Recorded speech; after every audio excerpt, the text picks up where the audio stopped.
We will start off the implicit animation section by making a little bit of a game. So the game is that you need to click these boxes as they appear on the screen. And now I've lost the box. It's probably because it's the same color as the background. But yeah, you get the idea. Very simple. And at this point, it's also very boring, at least visually boring. So let's quickly just go through the code just so you have an idea. And what is happening is we have a stateful widget and then a variety of different attributes that change depending on a random value that you assign to it. So every time you click one of these boxes, it just gives a new random value to the properties of the box, meaning it will appear in a different location and it will have a different color and a different size. And we are updating these values by calling setState. So as an example, in the actual button where you click it, or the actual container where you click it, this is wrapped with a gesture detector, and we are just calling setState. And that is how we are changing the states of these little boxes to make sure that they are updated to the screen. So what we want to do is we actually want to make this animate. We don't want the box to just randomly appear at a new point. We actually want it to animate to that point, and we also want it to animate its color and its size. And what I'm hoping to achieve with this video is just to illustrate how easy it is in Flutter to do animation. So let's inspect the source code. I'm going to zoom in and I'm going to go down, and this container is the little boxes that appear. And as I said, this is wrapped in a gesture detector, and as you tap it, it just updates the states of the box. So these are the values that we pass into the container. We have a width, a height, and a color, and we want these to animate between different values. And that is very easy to do in Flutter. All you need to do is change a container to be an animated container. And you will also need to provide a duration. So the duration is the time that the animation will take. And in a duration, you can specify milliseconds, seconds, minutes, or even hours. We will specify milliseconds, and we will set it to be equal to 500 milliseconds. And now if we click run and click start, you can see that it animates the color and the size of the box. So this is exactly what we want. Very easy to do. And next, we would also like to animate the position, or at least we want to animate the align. So we don't want the box just to pop up at a random location. We want it to smoothly move or interpolate to a new value. So we can do that the same way as the animated container. We can just make an animated align. And this will also require a duration. And we will also set this to be 500 milliseconds. And now if we hit run and start, you can see it is interpolating or smoothly changing to a new position.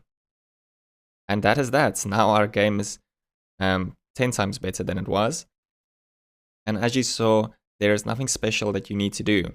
You literally just need to update the states of the application or the states of the attributes that you pass in.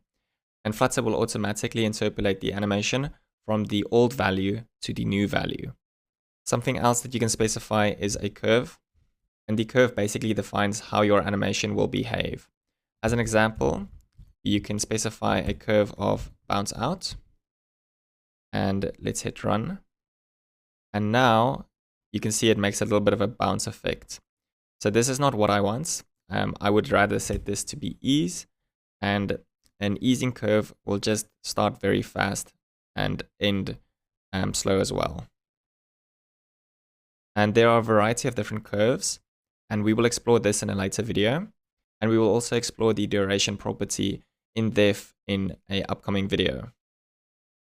I hope this illustrates how easy it is to do animations in Flutter. However, implicit animations are not a end-all, cure-all widget, but in certain regards they are limited. For example, you cannot stop an animation once it has already started. All you can do is tell the widget to update to a new value. If you want fine-grained control over your animation or achieve very custom-looking animations, then we would need to start from the building blocks and make our own animations. However, for a lot of use cases, an implicit animation will probably get you there 90% of the time. I would also like to illustrate that this does not need to be within the same stateful widget. So I'm just going to copy all of this code, and I'm going to paste this into Visual Studio Code. And as you can see, this is all within the same stateful widget. And as I said, I'm just updating the state and then assigning new random values. And then Flutter will automatically transition to the new values. But we don't actually need this to be in the same widget or the same stateful widget. So I'm going to extract this. I'm going to say extract widget, and I'm going to call this box. And as you can see, this box is now a stateless widget, and we are just passing in the values to this box. And within the stateful widget, we are changing these values and then just passing it in. And I'm just going to copy this code over and paste it in Dartpad. And if we hit run, you will see it's still exactly the same. See if you can actually make this game funner, and also see if you can beat my high score. My high score is 14 at the time of recording, and maybe it will be higher. If you are familiar with implicit animations and if this video made complete sense to you, then feel free to skip to the next section. If you are new to animations in general, then definitely watch the next couple of videos discussing implicit animations in detail and showing further examples and showing what widgets actually provide the capabilities to do implicit animations.